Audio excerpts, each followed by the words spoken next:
Volume 71, Colosseum of Scoundrels. And there they all are. And our crew in disguise. So I'm waiting out the rain before I go into work, so I thought I'd start this video.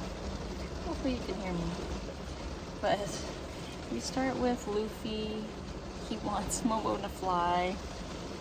Momo, fly! Get off of me, you heavy lout. And so they're fighting back and forth, and Bart goes, remember Luffy, he's only 8. So he's fighting with this little kid, and then Momo's dad gets mad and tells him to stop it.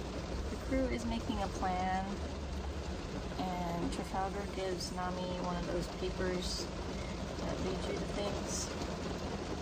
And so here's the map that his crew drew for them. It's very detailed. So they're going to split up into different groups. So there's the Caesar delivery team, the Thousand Sunny Guard team, and then the Factory Destruction and Samurai Rescue team. So that's the 3 groups. So we've got Caesar delivery, that one. And then they get to this island, and it's kind of like Rudolph the Red-Nosed Reindeer, the Island of Misfit Toys. Because there's people, but also talking toys, and it's very bizarre. But they're all wanted, so they go in disguise. They all have beards on, mustaches. There's a casino, I guess, there, and these pirates are tricking this blind man and taking all his money. And then Luffy wanders over there. Whoever you are, thank you for your kindness. No problem. I just called it like I saw it. Congrats. And then the samurai takes out the guys who are bullying him and blows a giant hole in the floor with his sword. Not having sight is a blessing. The world of men is full of filthy things not worth laying eyes upon. So he seems kind of like that guy from Rogue One. He's also blind. And then to the Colosseum, we find out that the big prize they're giving out is the flame fruit. That's a tongue twister. That was Ace's power, but since he died, the fruit regenerated. And so that's what everybody wants. We have an assortment of weirdos here. And this is where they're fighting. There's tons of people watching. And Luffy finds out about it.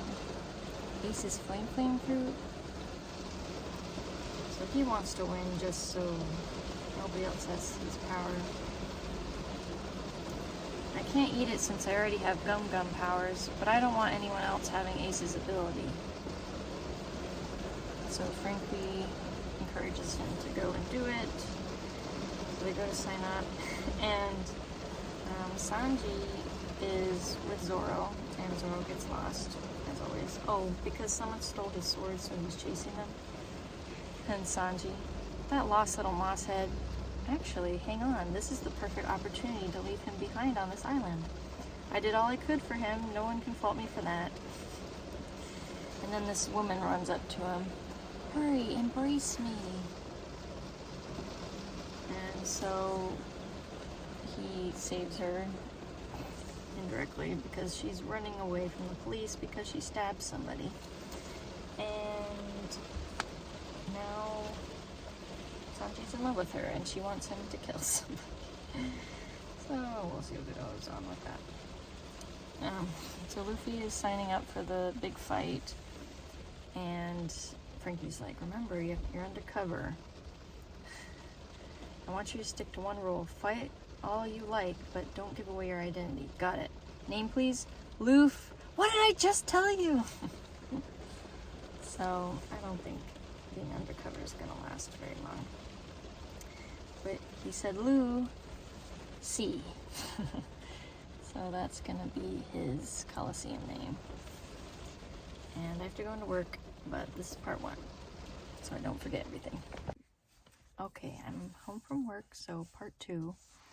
Luffy is very excited about the weapons room. He sees a statue that fascinates him, and he wants to wear some more armor. Oh, we learned the name of the blind guy.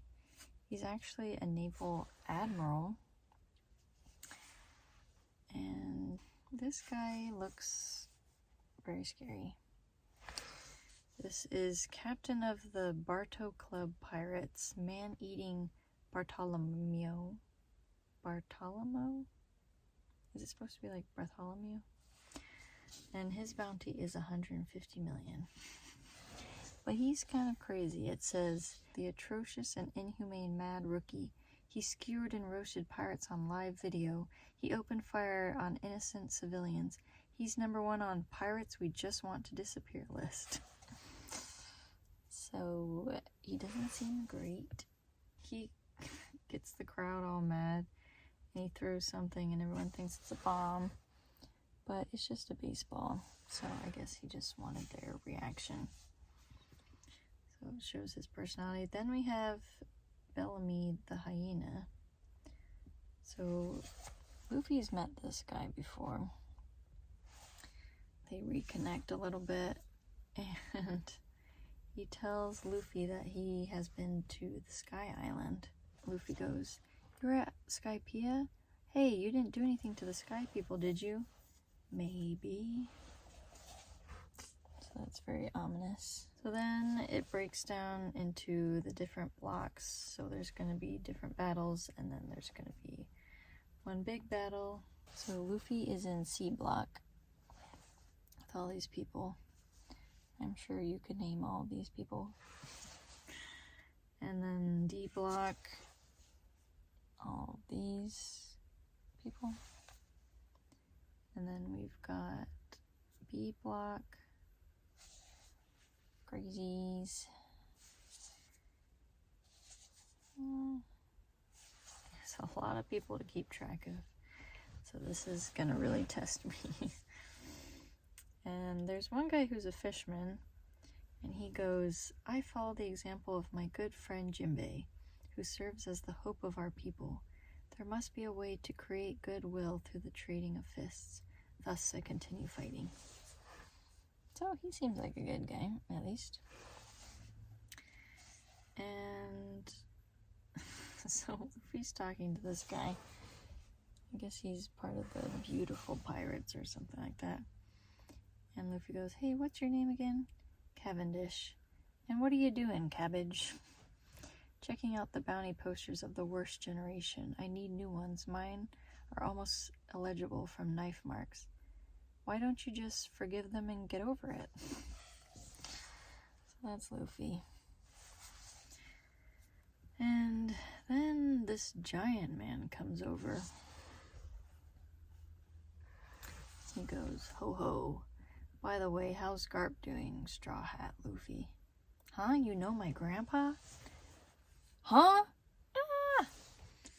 Garp nearly killed me years ago, and I've decided that my hatred would extend to at least 3 generations." That's a bit dramatic. But now Luffy has given away his secret identity. So there's this guy they call the King, and he releases this giant blast in the Colosseum, and one guy deflects it. His power is the barrier fruit, and so he can block anything, I guess. They haven't really said much about his powers, but crossing your fingers is a barrier against harm. Even kids know that much. He's the barrier man. Then we have the group that's handing off Caesar, and they look funny in their disguises. But they're trying to cross this bridge that has these horned fish.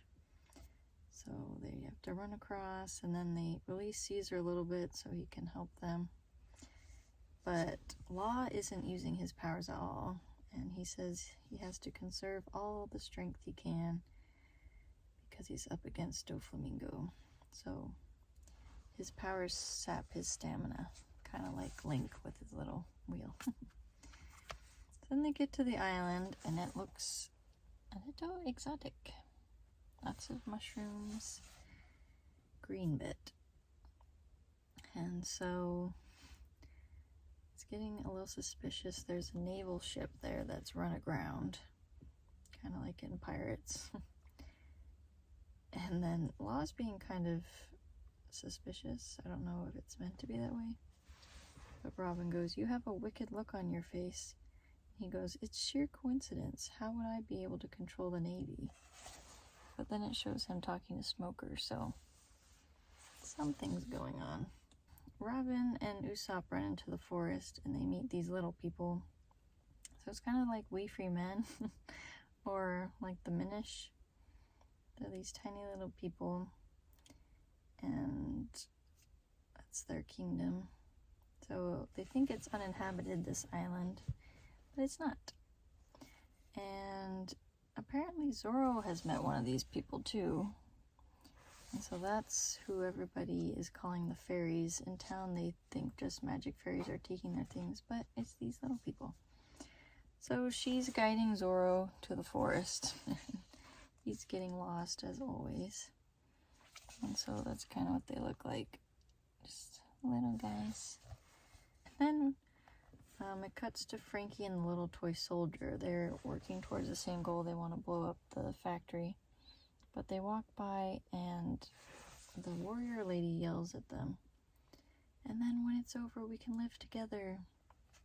And the toy soldier says, "Even a toy must protect that which is dear to it, even if these tin eyes can no longer shed tears of their own."